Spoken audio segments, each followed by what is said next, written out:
Baik, bismillahirrahmanirrahim. Assalamualaikum warahmatullahi wabarakatuh. Perkenalkan, nama saya Imamatus Solihah dengan NIM terakhir 172. Di sini saya sebagai pemateri pertama akan menjelaskan tentang terminologi akuntansi dan juga price level accounting. Baik, langsung saja ke materi yang pertama. Di sini saya akan menjelaskan tentang pengertian akuntansi terlebih dahulu. Akuntansi adalah sistem pengumpulan data serta memproses data transaksi, juga melakukan penyebaran informasi keuangan perusahaan kepada pihak-pihak dinilai perusahaan mempunyai kepentingan atas hal informasi keuangan tersebut.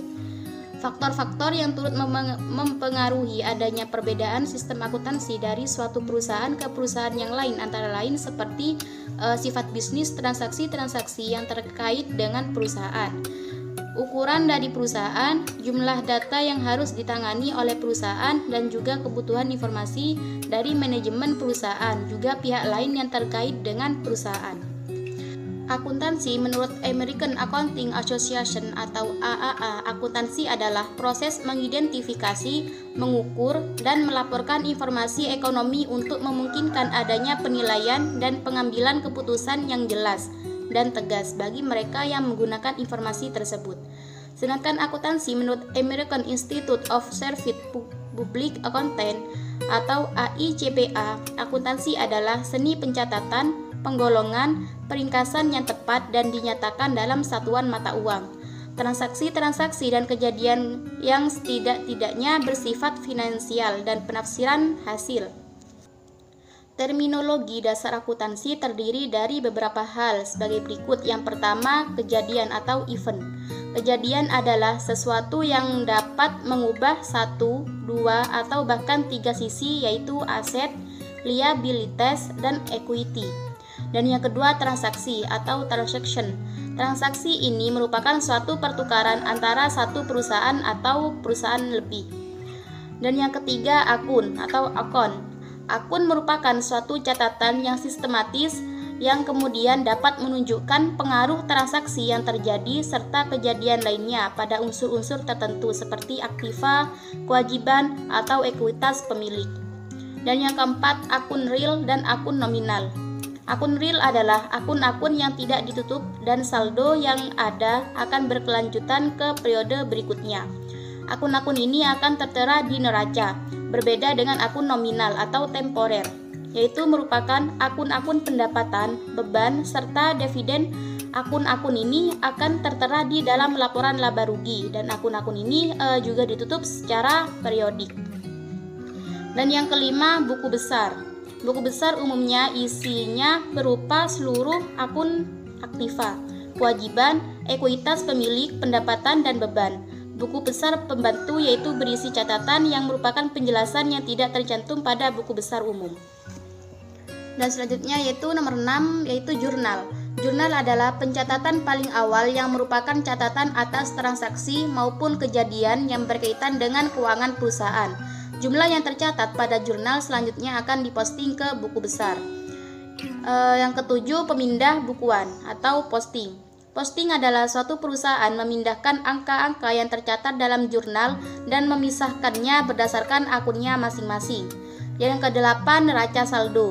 Neraca saldo merupakan ringkasan dari buku besar. Neraca saldo ini ada setelah adanya penyesuaian dimasukkan ke buku besar yang disebut neraca saldo yang disesuaikan. Neraca saldo ada setelah semua jurnal penutup dimasukkan ke buku besar, disebut neraca saldo pasca penutupan. Dan yang kesembilan adalah jurnal penyesuaian. Jurnal ini digunakan untuk menyesuaikan akun-akun agar jumlah yang ada sesuai dengan yang sebenarnya. Dan yang ke-10 adalah laporan keuangan. Laporan ini merupakan suatu catatan yang mencerminkan pengumpulan atau tabulasi dan ikhtisar akhir dari data keuangan perusahaan. Terdapat 4 laporan keuangan yang umum yang dibuat oleh perusahaan. Yang pertama yaitu neraca, yang menampilkan kondisi keuangan perusahaan di akhir periode akuntansi. Yang kedua, laporan laba rugi, yang menghitung besarnya hasil operasi dari perusahaan selama satu periode akuntansi. Dan yang ketiga, laporan arus kas, yang melaporkan arus kas perusahaan selama satu periode. Dan yang terakhir yang nomor 4, laporan laba ditahan yang merekonsiliasi saldo akun laba ditahan dari awal periode sampai dengan akhir periode akuntansi perusahaan. Dan yang ke-11 terakhir dari terminologi akuntansi yaitu jurnal penutup. Jurnal penutup ini digunakan untuk menutup semua akun temporer perusahaan. Baik, yang selanjutnya yaitu tentang Price Level Accounting atau yang bisa disingkat dengan PLA. Di Indonesia, General Price Level Accounting dikenal dengan sebagai akuntansi tingkat harga umum, menyatakan bahwa nilai sesungguhnya dari rupiah ditentukan oleh barang atau jasa yang dapat diperoleh, yang biasa disebut dengan daya beli. Dalam masa inflasi atau deflasi, jumlah barang atau jasa yang dapat diperoleh berubah dengan nilai nominal yang konstan, yang berarti daya beli rupiah berubah. Akuntansi tingkat harga umum akan mengadakan penyajian kembali komponen-komponen laporan keuangan ke dalam rupiah pada tingkat daya beli yang sama, namun sama sekali tidak mengubah standar akuntansi yang digunakan dalam akuntansi berdasarkan nilai historis. Penyesuaian atas besaran keuangan untuk inflasi guna mencerminkan nilai harga umum atau tingkat harga umum dan penggunaan nilai yang telah disesuaikan tersebut dalam akuntansi. Perubahan tingkat harga umum dapat dihitung atau diukur dengan indeks harga. Indeks harga yang bisa digunakan adalah indeks harga konsumen, yaitu suatu indeks yang menyajikan perubahan periodik dalam biaya kelompok barang-barang terpilih yang dibeli konsumen yang digunakan sebagai ukuran inflasi. Penyusunan berdasarkan nilai historis disesuaikan dengan berdasarkan tingkat harga umum dapat dilakukan dengan mengkonversi nilai historis dengan faktor konversi menjadi tingkat harga umum dengan rumusan sebagai berikut. Yang faktor konversi yaitu menghitungnya dengan indeks sekarang dibagi dengan indeks tahun dasar. Sedangkan untuk rumus yang Price Level Accounting yaitu nilai historis dikali faktor konversi. Jadi untuk mengetahui nilai Price Level Accounting harus menghitung faktor konversi terlebih dahulu. Dalam penyusunan berdasarkan tingkat harga umum perlu diperhatikan pos-pos yang akan terpengaruh dengan adanya penurunan daya beli rupiah tersebut, yaitu yang pertama monetary asset. Monetary asset ini seperti kas di tangan, surat-surat berharga, dan pos-pos piutang dan lain-lainnya. Yang kedua, non-monetary asset. Non-monetary asset ini secara real tidak mengalami pengaruh penurunan daya beli, tetapi dari sudut akuntansi merupakan pos yang terkena pengaruh penurunan harga beli. Akan tetapi hal tersebut tidak menjadi masalah yang serius karena rekening-rekening tersebut dapat dinilai. Dan yang ketiga, aset dalam bentuk valuta asing. Ini tidak berpengaruh oleh penurunan daya beli rupiah karena dapat dinilai dengan kurs yang terakhir. Baik, yang selanjutnya yaitu kontroversi yang berkaitan dengan PLA, Price Level Accounting, telah dan masih berlangsung hingga saat ini. Sejumlah argumentasi yang mendukung telah dikembangkan PLA ini atau Price Level Accounting ini yaitu yang pertama, laporan keuangan. Laporan keuangan yang tidak disesuaikan dengan tingkat harga umum atau dengan kata lain itu disajikan berdasarkan nilai historis, tidak mencerminkan perubahan kemampuan atau daya beli dari bermacam-macam aset. Dan yang kedua yaitu konvensional historis cost accounting, tidak mengukur pendapatan income dengan sewajarnya sebagai hasil rupiah dalam laporan laba dan rugi. Beban-beban yang telah terjadi pada periode sebelumnya dikontrakkan dengan pendapatan-pendapatan yang umumnya dicerminkan dalam nilai rupiah tertentu pada saat ini. General yang ketiga yaitu General Price Level Accounting. General Price Level Accounting yang relatif mudah diterapkan, hanya sekedar mengganti nilai lama dengan nilai saat ini. General Price Level Accounting mencerminkan konsep terakhir dari prinsip akuntansi umum. Sebagai akibatnya dirasa relatif lebih objektif dan dapat diuji kebenarannya. Dan yang keempat adalah General Price Level Accounting yang menyediakan informasi relevan bagi manajemen dalam evaluasi dan penggunaannya. Jadi laba atau rugi berdasarkan tingkat harga umum dihasilkan dari penanganan item-item moneter yang merefleksikan respon manajemen terhadap inflasi. Di sisi lain, ada juga penolakan terhadap General Price Level Accounting ini, yaitu didasarkan pada beberapa argumentasi. Yang pertama, kebanyakan studi empiris mengidentifikasi bahwa relevansi dari informasi tingkat harga umum lemah atau dengan kata lain tidak dapat diterima.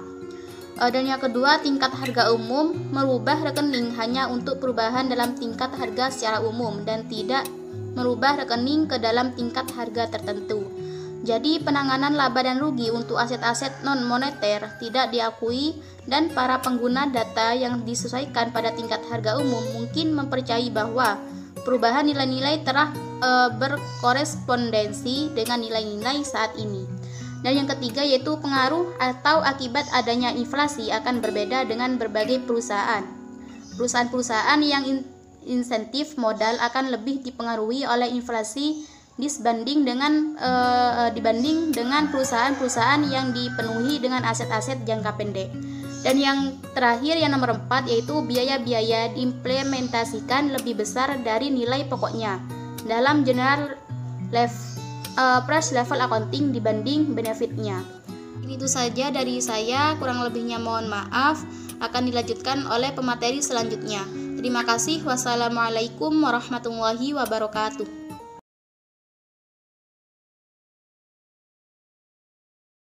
Bismillahirrahmanirrahim. Assalamualaikum warahmatullahi wabarakatuh. Baik, di sini saya Siti Aniatul Layun dengan NIM 1807211000097. Di sini saya akan melanjutkan presentasi dari teman saya, yakni mengenai current cost accounting. Jadi apa sih current cost accounting itu dan tujuannya bagaimana seperti itu. Nah, current cost accounting itu sendiri adalah biaya yang diperlukan untuk mengganti aset pada periode berjalan. Nah, konsep ini digunakan untuk menghasilkan laporan keuangan yang digunakan untuk menghasilkan laporan keuangan yang sebanding di beberapa periode pelaporan seperti itu. Nah, tujuan dasar dari current cost accounting ini adalah untuk memberikan informasi yang lebih bermanfaat daripada dari yang tersedia. Nah, dari akun biaya historis misalnya seperti itu. Nah, current cost accounting ini sendiri mempunyai beberapa bentuk. Nah, yang pertama itu ada replacement cost. Nah, replacement cost ini adalah nilai yang diukur saat ini atau current cost untuk mendapatkan aktiva baru atau menggantinya dengan kapasitas produksi yang sama. Nah, dalam praktiknya ini nilai diganti hanya diterapkan pada aktiva non-moneter seperti persediaan aktiva tetap disajikan menurut nilai gantinya. Nah, selain replacement cost, ada juga yang bentuk yang kedua dari CCA itu adalah reproducing cost. Nah, reproducing cost ini adalah harga itu diukur berdasarkan harga sekarang. Jika itu tanpa melihat perubahan teknologi yang mungkin mempengaruhi aktiva yang akan dibuat seperti itu. Dan yang ketiga adalah net realizable value. Nah, harga atau kas yang diperoleh jika suatu aktiva dijual sekarang, namun harga ini didasarkan pada prinsip likuiditas bukan prinsip going concern. Nah, ini prinsipnya adalah prinsip mengutamakan prinsip likuiditasnya seperti apa, seperti itu. Nah, yang keempat ada selling price. Nah, selling price ini adalah di mana yang digunakan adalah harga jual tanpa dikurangi biaya penjualan. Nah, sehingga laporan keuangan yang disusun menurut selling price ini akan lebih besar daripada net realizable value dan metode lain dan metode lain yang disebutkan tadi seperti reproduction cost dan lain-lain. Nah, selling price ini lebih besar seperti itu karena harga jual ini masih belum dikurangi biaya penjualan seperti itu. Nah, yang terakhir itu ada expected value. Nah, expected value ini adalah tergantung pada pengharapan seorang. Jadi bisa lebih besar atau sebaliknya, yakni lebih kecil dibandingkan dengan metode lain. Karena expected value seperti namanya expected ini berdasarkan pada gambaran seperti itu dari present value cost di masa yang akan datang. Jadi kita masih belum tahu nih what will happen kayak gitu. Nah, selanjutnya adalah Sebab yang ketiga yakni gangguan inflasi pada rasio-rasio keuangan. Jadi apa sih pengaruh inflasi pada rasio-rasio keuangan seperti itu jika kita dihadapkan pada sebuah inflasi kayak gitu. Nah, akibat yang ditimbulkan itu ada beberapa, yakni yang pertama ada overstate. Nah, overstate ini adalah pencantuman yang terlalu tinggi atau kita menganggarkan terlalu tinggi, dan juga ada understate, pencantuman yang terlalu rendah. Nah, pada beberapa rekening kayak gitu, atau juga tidak ada terpengaruh dari rekening lain, atau bisa jadi tidak ada pengaruh dari rekening-rekening yang lainnya seperti itu. Nah, itu beberapa dampak dari adanya inflasi, ada overstate dan juga ada understate. Oke, mungkin hanya itu yang dapat saya sampaikan, kurang lebihnya mohon maaf. Akan dilanjutkan oleh presenter yang lain. Terima kasih. Assalamualaikum warahmatullahi wabarakatuh. Di sini saya Miratul Fitria akan melanjutkan pemateri dari teman saya. Nah, di sini saya akan menjelaskan tentang general price driven accounting adalah salah satu konsep akuntansi inflasi yang merubah suatu pengukuran tetapi tetap mempertahankan modal pelaporan atas dasar akuntansi cost. Konsep ini menilai uang menurut daya belinya pada barang dan jasa secara umum. Akuntansi tingkat harga umum dikembangkan untuk membantu perusahaan dalam membuat laporan keuangan yang bersifat objektif dan menyaji nilai wajar daya beli umum yang mengacu pada kemampuan unit moneter untuk membeli barang atau jasa, berhubungan secara baik dengan harga barang atau jasa yang dipertukarkan. Nah, akuntansi tingkat harga umum mencerminkan perubahan pada tingkat harga umum. Pada bab kali ini akan dianalisis ciri-ciri konseptif dan operasional dari informasi tingkat harga umum dan makna dari penyediaan informasi tersebut. Perubahan daya beli uang diukur dengan alat angka indeks. Indeks harga adalah rasio rata-rata sekelompok barang atau jasa pada tanggal tertentu dengan rata-rata sekelompok barang jasa pada tanggal tertentu yang disebut dengan dasar indeks 100. Nah, indeks tingkat harga membandingkan perubahan harga umum atau khusus pada suatu periode dengan periode lainnya. Suatu indeks tingkat harga umum dapat didefinisikan sebagai suatu serial pengukuran hubungan antara rata-rata harga kelompok barang dan jasa suatu rangkaian tanggal dengan rata-rata harga sekelompok barang dan serupa pada suatu tanggal tertentu yang biasanya dinyatakan dalam persentase. Mungkin hanya itu yang bisa saya sampaikan, kurang lebihnya mohon maaf. Wassalamualaikum warahmatullahi wabarakatuh.